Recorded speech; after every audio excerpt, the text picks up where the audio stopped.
ભાવનગર શહેરના કાળાનાળાથી તાલુકા પંચાયત કચેરી સુધીના માર્ગ પર આજે ભારે ટ્રાફિક જામ સર્જાયો હતો।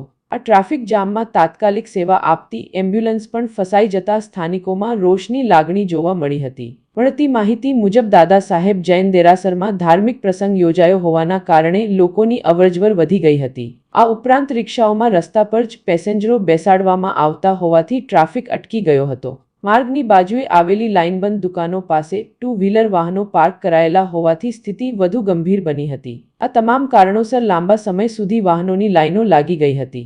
મહત્વની બાબત એ રહી કે ટ્રાફિક વ્યવસ્થા સુચારુ કરવા માટે સ્થળ પર ટ્રાફિક પોલીસની હાજરી ન હોવાથી જામ વધુ વિકરાળ બન્યો હતો। પરિણામે સામાન્ય વાહન ચાલકો ઉપરાંત ઇમરજન્સી સેવાઓને પણ ભારે મુશ્કેલીનો સામનો કરવો પડ્યો હતો। સ્થાનિક નાગરિકોએ ટ્રાફિક નિયંત્રણ માટે યોગ્ય વ્યવસ્થા ગોઠવવાની અને પોલીસની સતત હાજરી રહે તેવી માંગ ઉઠાવી છે।